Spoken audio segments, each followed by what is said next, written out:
राणीसाहेब, बोला पंत. राणीसाहेब, राजे आता ठीक आहे.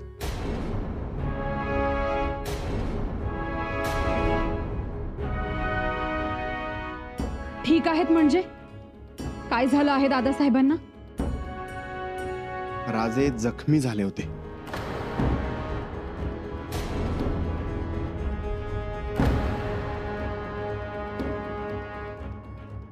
जखमी? असे कसे जखमी झाले? कुठे जखम झालीये? आता काळजीचं कारण नाही. चिकदेवरायाने सोडलेल्या असंख्य बाणांपैकी एक बाण राजांच्या हाताला लागला. मोठी जखम झाली होती. हातात घुसलेला बाण उपसून राजे पुन्हा मावळ्यांना हौसला देत घोडा दौडवित होते. परंतु खूप रक्त वाहून गेल्यामुळे राजे कोसळले. त्यांना मूर्छा आली. जगदीश्वरा, पण आता चिंता करू नये. आपल्या फौजा काही अंतर पिछाडीवर आले. पिछाडीवर म्हणजे पिछेहाट राजांची? अशक्य आहे.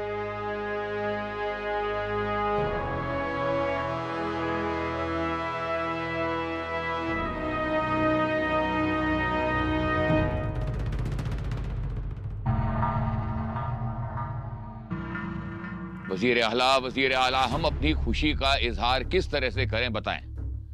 जहांपना, वजीर आला, आप कहें तो हम नमाज दोबारा अदा करते हैं और आवाम में खैरात बांटने का इंतजाम कीजिए। जी जहांपना। वजीर आला, हम इस बेइंतहा खुशी को अब छुपा नहीं सकते। लेकिन जहांपना, इस खुशी की वजह जान सकते हैं? अभी अभी खबर मिली है कि चिक्कदेवराया के खिलाफ जंग लड़ते लड़ते संभाजी जख्मी हुआ है। या अल्लाह, तेरा शुक्र है। जख्म भी गहरा है। इतना ही नहीं, फौज भी बुरी तरह से घायल हुई है। अल्लाह ताला का फजल है। या खुदा, वजीर आला, आप हमें बताएं कि हम इस खुशी को कैसे बयां करें। हमें समझ में नहीं आ रहा।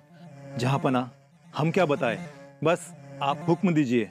चलो आज जश्न मनाया जाए। जी हुजूर। और हाँ, चिक्कदेवराय को एक कीमती नजराना इनायत किया जाए। जी जिले सुबानी।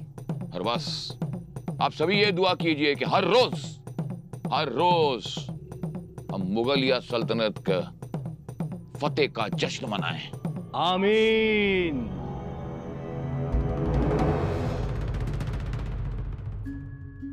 काळजी घ्यावी लागेल। जी वैद्यराज। वैद्यराज, तुम्ही आमची चिंता सोडा. आम्ही बरे होऊ. आधी आमच्या मावळ्यांना औषधोपचार द्या. त्यांच्या जखमा बांधा, त्यांना काढे द्या. नाहीतर चला, आम्हीच येतो तुमच्या बरोबर. राजन, आम्ही आपल्याला विनंती करतो, आपण धीरानं घ्यावं, शांत राहावं. राज, समजा जखमींवर उपचार सुरू आहे.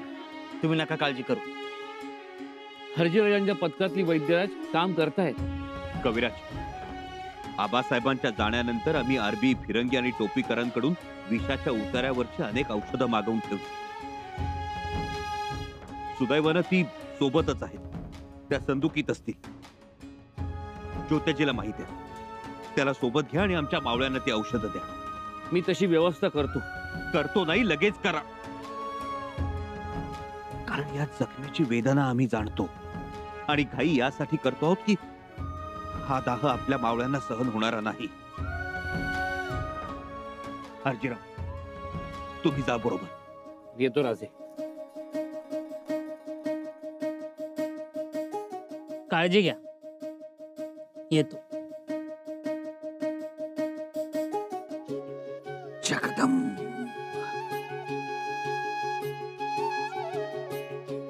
काका महाराज, पाणी घे. नाही काका महाराज, आता आम्ही पाणी पिऊ ते कावेरीचंच. कावेरीच्या पाण्याशिवाय एक थेंबही आम्ही घेणार नाही. शंभूबाळ, पराभव एवढा मनावर लावून घ्यायचा नसतो. तुम्ही जिवंत आहात हीच आमच्यासाठी मोठी गोष्ट आहे. काका महाराज, चिकदेवरायाने हे नवतंत्र आत्मसात केले. गेल्या 10 वर्षात त्याने अत्यंत गुप्तपणे आपल्या सैनिकांनी बाणविद्या शिकवली आणि त्या बळावर आम्हाला सळो की पळो करून सोडले. कोणालाही आवरत नाही. आणि हरजीराव महाडिक एवढा उमदा माणूस, पण त्यांचा सुद्धा पराभव केला. आणि चैताजी, बस काका महाराज. पाणी घ्या. काका महाराज, आम्ही पाणी घेऊ, तुमच्याच हातून घेऊ, पण त्या चिकदेवरायाला ठार केल्यानंतरच. तुमच्या हातातला पाण्याचा गडू कावेरीच्या अथांग पाण्यात बुडवा आणि मग आम्हाला द्या. तेव्हाच आमची तहान भागेल आणि तृप्तताही लाभेल. कविराज, काका महाराज, आता मध्याह्न झाले. चला 2-2 वाज खाऊन घेऊ. नाही, आम्ही नंतर जेवतो. आम्ही आधी तळावर जाऊन येतो. कविराज, आत्ताच आम्ही तळावरनं जाऊन आलोय आणि तळावरची माणसं जेवली सुद्धा. आता फक्त आपण जेवून घेऊ. म्हणजे बहिर्जी नायकांकडनं काही सांगावा, काही निरोप? नाही, म्हणजे 1-2 खबरं आहे, पण मामुलीच आहे. नाही, औरंगजेबाचा सरदार निघालाय, त्याची काही खबर नाही बाबा, आम्हाला याबद्दल काहीच खबर नाही बघा. ही सगळी माणसं आहेत तरी कोण? आता हे राजांनाच ठाऊक. 8-10 दिवस झाले. आता माणसंही वाढलेत. खरंय, माणसं बी वाढल्यात आणि येणं जाणं बी वाढलंय. काहीतरी गम्य आहे. हा कसला आवाज? समजच गोड बंगाल दिसतंय कविराज. पण ही माणसं जर सतत येत राहिली तर शंभूबाळांना विश्रांती कशी मिळणार? काका महाराज, विष उतरवण्याची औषधं असतात म्हणतात त्यांच्याकडे.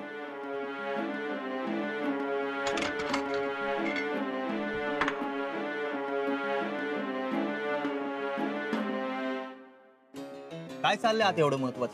इल्ला हुशार आहेत ही माणसं. येतात, बिनदिक्कतपणे आत जातात. नक्की काय गोड बंगाल चाललंय आत? राजन सांगतील आपल्याला. मग हे साहित्य कशासाठी घेऊन गेलेत? काका महाराज, तुम्ही जरा धीर धरा. राजन जे काही करणार ते चांगलंच करणार, विश्वास ठेवा तुम्ही.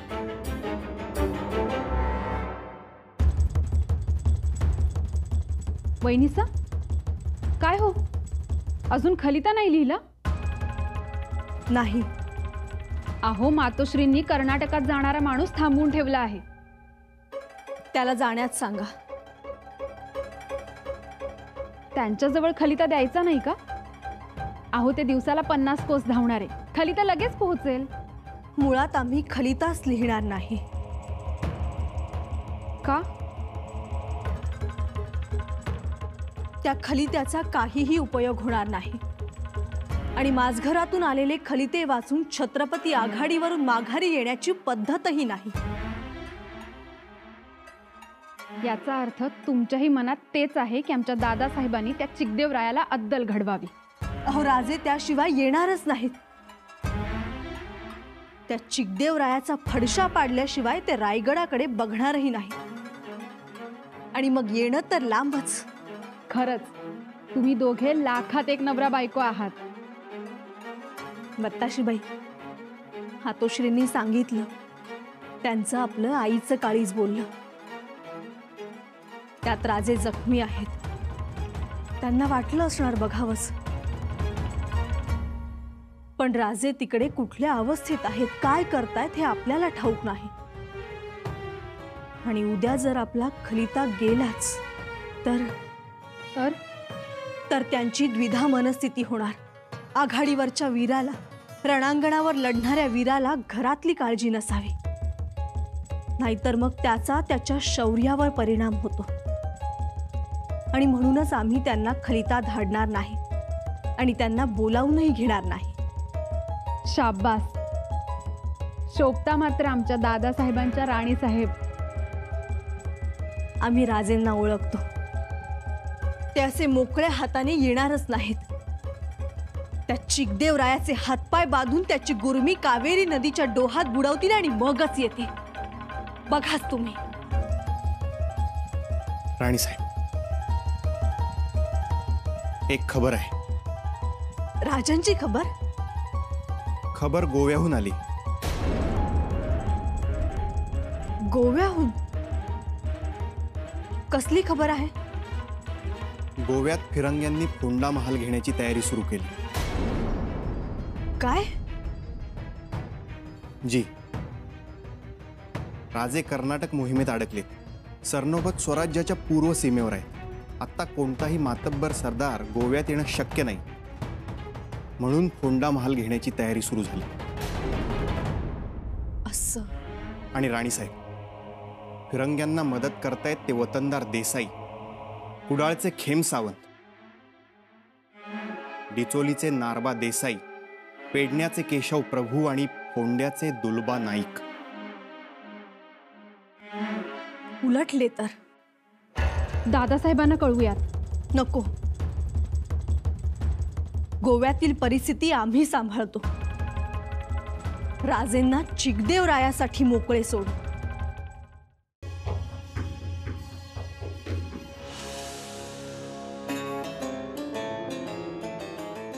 कविराज, आता तुमच्यावर एक जबाबदारी. काय करावं लागेल? हे धनुष्य घ्या.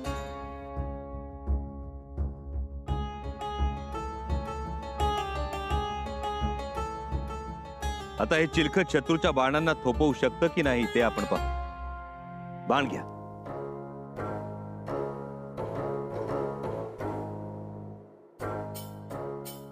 घेतला. अगदी टोकदार बाण घ्या. कविराज, शत्रूचे बाण हे लोखंडी अणकुचीचे आहेत. तसा बाण घ्या.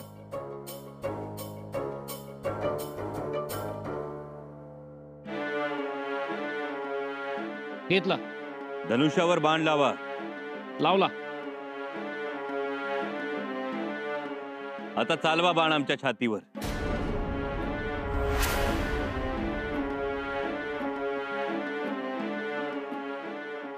राजन, राजन हे काय? नाही राजन. कविराज, बाण सोडा. सोडा. नाही राजन. कविराज, याचा अर्थ तुमचा आमच्यावर आणि आम्ही बनवलेल्या या चिलखतावर भरवसा नाही. बाण सोडा आणि वेगाने सोडा. नाही राजन, ते चिलखत आम्ही घालतो, तुम्ही बाण सोडा. कविराज, हा आमचा आदेश आहे. राजाज्ञा समजा हवी तर. नाही, प्राण गेला तरी मी हे करणार नाही. शंभूबाळ, कुठेतरी अडकावा ते चिलखत, किंवा पेंढा भरलेल्या पुतळ्याला अडकावा ते चिलखत. ठीक आहे.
जय राजा चिकदेव राय.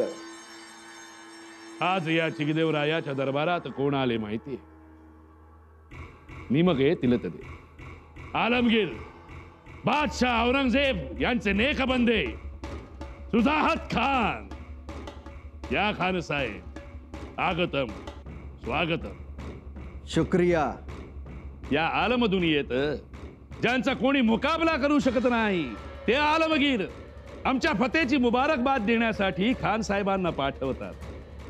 का तर आम्ही संभाजीचा पराभव केला म्हणून. राजा, बादशाह ने आपके लिए कुछ तोहफे भेजे. इजाजत है, आमच्या नजरेसमोर पेश करा तोहफे.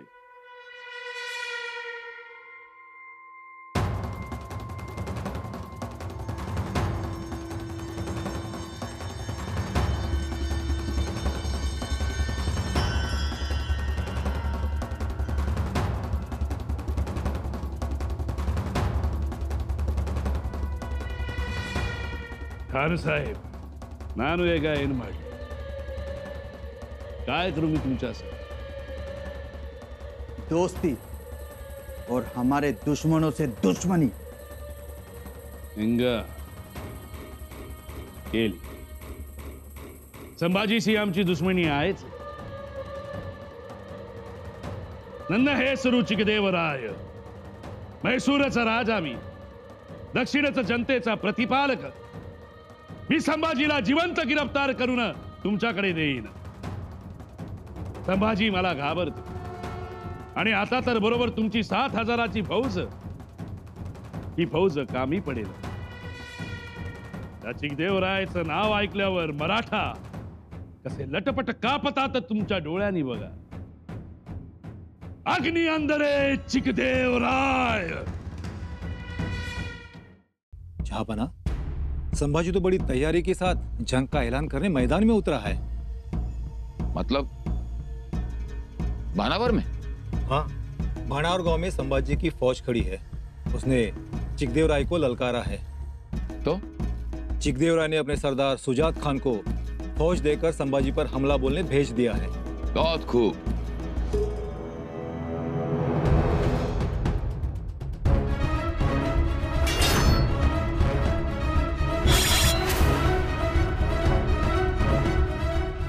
लेकिन बाणावर में बहुत छोटी फौज थी, बिल्कुल ना के बराबर. हमारी फौज को देखकर संभा की फौज भाग गई. क्या बकते हो? जी जहांपना, संभाजी ने खुफिया चाल खेली है. वाह, संभाजी ने खुफिया चाल खेली है. वो काफिर चाल पर चाल खेलता जाएगा और आप लोग हर चाल पे फंसते जाओगे. ये बताइए कि हालात क्या हैं? संभाजी की फौज कावेरी नदी में जहाज में बैठकर चोरी छुपे चिकदेवराय के किले के पास पहुंच गई.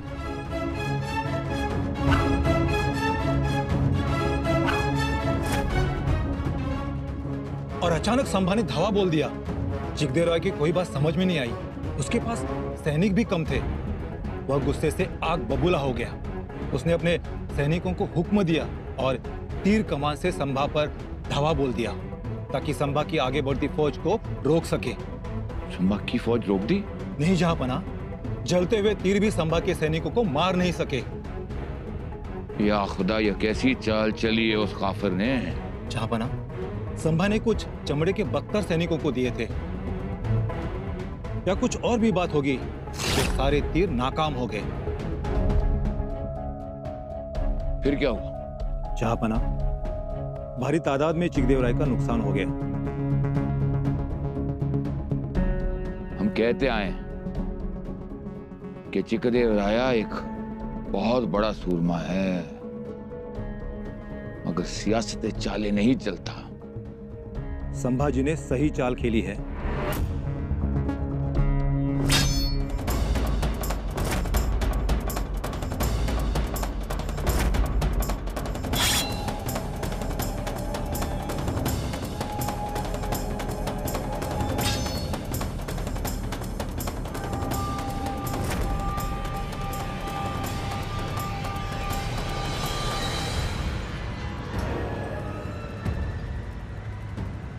क्षमा राजे, क्षमा.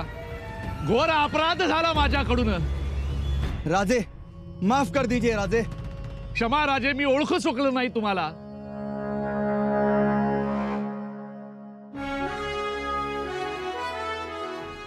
हरकत नाही.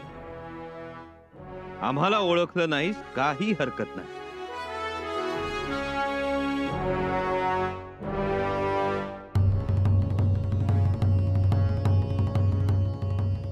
या गोष्टी तर ओळखत असशील.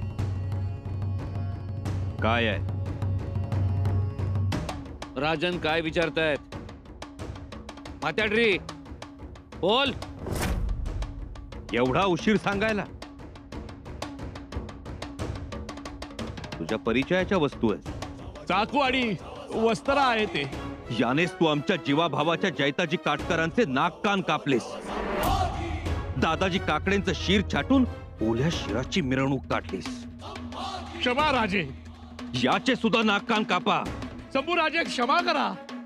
जसा तू आमच्या सरदारांशी वागलास तसेच आम्ही तुझ्याशी वागणार. चिकदेवराय, आम्ही जशास तसे वागणारे आहोत. कापायाच्या नाकाचा शेंडा फिरू द्या नाकट्या नाकानं. नकटनाक अंदरे चिकदेवराय, कळू द्या लोकांना.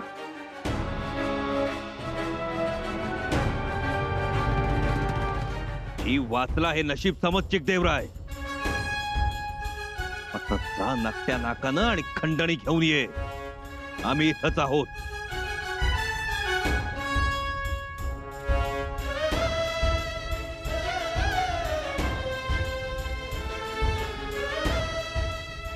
शंभूबा, याचं काय करायचं? याला जाऊ द्या औरंगजेबाकडे चिकदेवरायाचे हाल सांगण्यासाठी. माफी राजे, माफी. पण जाण्याआधी सगळी सामग्री इथं जमा करून जा. तुझ्या औरंगजेबाला सुद्धा कळू दे आमचा पराक्रम.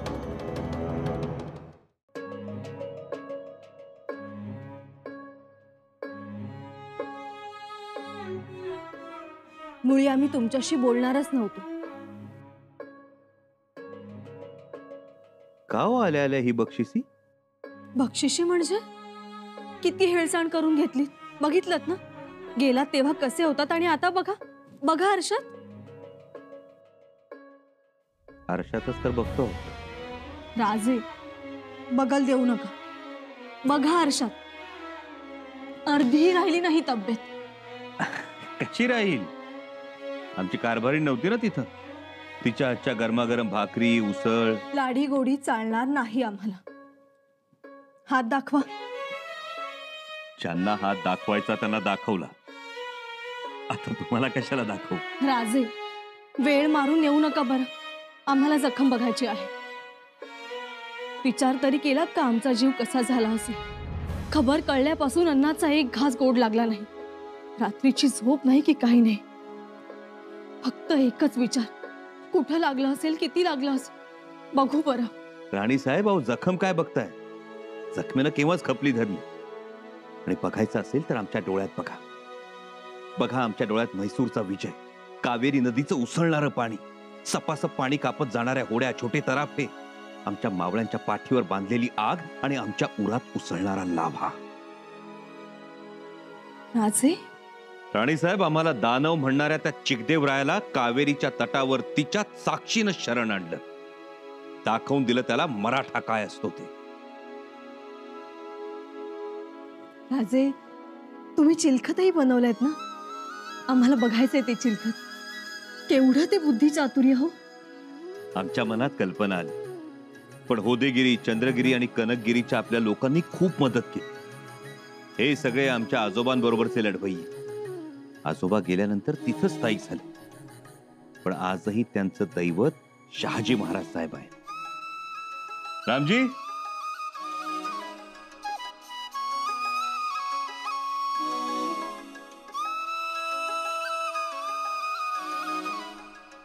अगं बाई, किती कठीण आहे हो. राणी साहेब, या चिलखतामुळे आपल्या फौजेचं रक्षण झालं. चिकदेवरायाचे जे शब्द होते, नन्न चिन्ह बिल्लू बाण, विसरला आणि हरला. पण काहीही म्हणा, तुमच्या समोर हरण्यात एक वेगळीच मजा असते. म्हणजे काही नाही. आणखी नाही. आपल्या भवानीबाईंना भेटलात की नाही? भवानीबाईंना नाही हो. लक्षातच राहिलं नसेल ना. अहो, अनायसे गेला होता तर भेटायचं ना त्यांना, किंवा त्यांना बोलावून घ्यायचं. नाही राणी साहेब, ते जमणार नव्हतं. कारण स्वराज्यातून एक महत्वाची खबर मिळाली होती आम्हाला, म्हणून निघून आलो. लेकीपेक्षाही मोठी खबर? राणी साहेब, लेकीपेक्षा काही मोठं आहे आम्हाला. पण एक नामी संधी चालून आली. संधी कसली? राणी साहेब, अरबस्थानातलं एक बेट विकत घेतो आहोत आम्ही. अरबस्थानातील बेट? हो, अरबस्थानातील बेट. राजन, पण अरबस्थानातील बेट कसं विकत घेणार? आम्ही बेट विकत घेणार हे निश्चित. राजे, आम्हाला खुलासेवार गोष्टी सांगाव्यात. आधी एक गोष्ट लक्षात घ्या, आपल्या मातब्बर सरदारांनी औरंगजेबाच्या काही अरबी सरदारांना वणी गावाजवळ पकडून ठेवलं होतं. त्यात काही अरबी हेर सुद्धा होते. या अरबांपासून आपण सावध राहिलं पाहिजे राजे. खंडोजी, सावध तर आपण सगळ्यांपासूनच राहिलं पाहिजे. अरब काय आणि मोगल काय. परंतु राजन, हबीब बगदादी हा अरब आपला मित्र आहे. होय कविराज. जेव्हा आम्ही हबीब बगदादीला या अरबी सरदारांबद्दल, हेरांबद्दल सांगितलं, तेव्हा त्यानं आम्हाला या अरबी सरदारांकडून मोठी रक्कम दंड म्हणून वसूल करायला सांगितलं. आम्हालाही ते पटलं, कारण या अरबांनी स्वराज्य विरोधात काम केलं होतं. जेव्हा आम्ही अरबी सरदारांकडे रक्कम मागितली, तेव्हा त्यांनी ती रक्कम देण्यास असमर्थता दाखवली. त्यांनी औरंगजेबाशी संपर्क केला, पण त्यांच्या पदरी निराशा आली. तेव्हा सुटकेसाठी या सरदारांनी त्यांच्या मालकीचं अरबस्तानातलं बेट गहाण ठेवलं. खातरजमा झालेली आहे. इराण अरबस्तानातल्या आपल्या हेरांनी तशी माहिती दिली आहे. राजन, ही फारच मोठी गोष्ट आहे. परंतु राजन, इतक्या दूरवर बेट घेऊन आपण करायचं काय? इतना याद रखिएगा कि संभाजी बहुत चालाक है, बहुत शातिर है. उसे हर हाल में रोकना होगा. एक और बात, उसने डिचोली गांव में हमारे शहजादे अकबर और दुर्गा दास को रुकाया हुआ है. यानी बहुत बड़ी साजिश हो रही है. वो आपके इलाके में गोला बारूद बना रहा है. वो आपसे कहेगा कि नहीं, हमारे साथ तो शहजादा अकबर बादशाह की औलाद है, और हमें ऐसा लगेगा कि आप चंबा के साथ शामिल हैं. नो नो जाफाना. लेकिन हाँ, हम इतना जानते हैं कि उसके साथ शामिल है वो अरब हबीब बगदादी. दोनों में बहुत जम रही है, और ये अच्छी बात नहीं है और नहीं होना चाहिए. ओके ओके, योर जाफाना. एक बात हमारी समझ में नहीं आती है कि आप लोग संभाजी की औलाद की सालगिरह पर जाते हैं, उसे भेंट देते हैं. क्यों? किस बात के लिए? अरे हम है ना यहाँ, हमारे पास लाखों की फौज है. और सारे सुरमा सरदार और जहांपना की हुकूमत काबुल कंधार से लेकर बंगाल तक. एक और बात, आपको उस लुटेरे संभाजी से डरने की कोई जरूरत नहीं है. हम यहाँ आए ना दक्कन में, हम देख लेंगे, हम शिकस्त देंगे, और हम हैं आपकी मदद के लिए. Well said, Jaffana. We need friendship and help.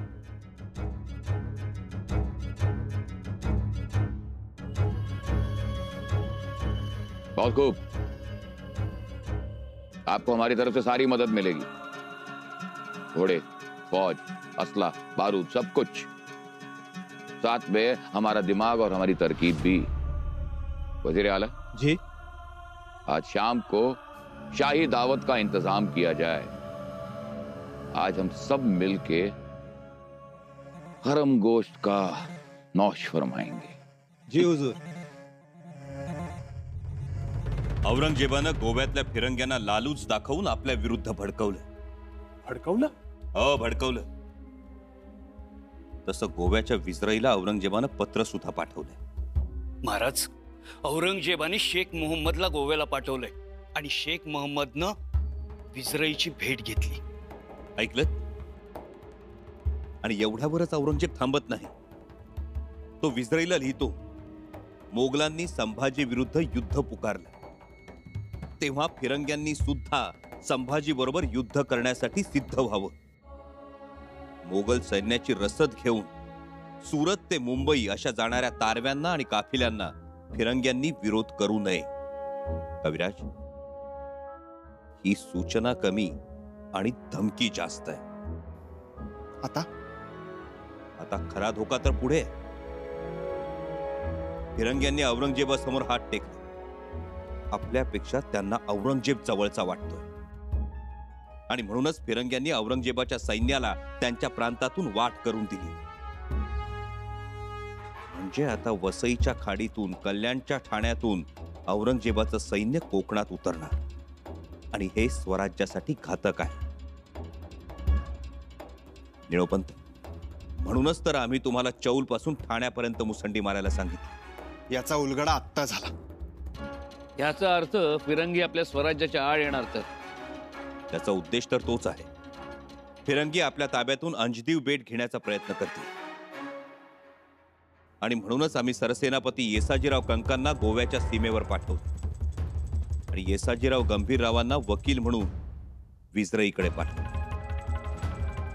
तरी सुद्धा आपल्या वेंगुर्लेच्या व्यापाऱ्यांना कर्नाटकवरनं तांदूळ घेऊन येताना फिरंग्यांनी लुटलं.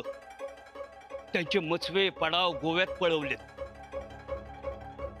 महाराज, एवढंच नाही तर आपले वकील येसाजी गंभीरराव यांच्या घरावर पहारा बसवलाय, छुपा पहारा. म्हणजे एकीकडे तो आपल्याशी नरमाईने वागतोय आणि दुसरीकडे तो औरंगजेबाशी हातमिळवणी करतोय. राजे, आपल्या वकिलावर जर पहारा ठेवला जात असेल तर ते योग्य नाही.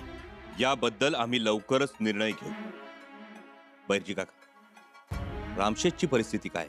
महाराज, रामशेज अजूनही लढतोयच, पण रामशेजवर नव्या दमाची शिबंदी पोचली आणि रसदी. उत्तम. रामशेजवर बारीक लक्ष ठेवा. आणि हो, कर्नाटक प्रांतातून स्वराज्यासाठी येणारी रसद यापुढे वेळेवर पोहोचेल याकडेही लक्ष द्या. जी महाराज. जसजसा पाऊस काळ संपत येईल तसतसा धामधुमीचा काळ सुरू होईल. त्यामुळे सर्वांनी सावध आणि हुशार राहा. प्रत्येक गडकोटाला सतर्क राहण्याच्या सूचना द्या. जी महाराज. राज, दुर्गादास राठोड आपल्या भेटीसाठी आले ती.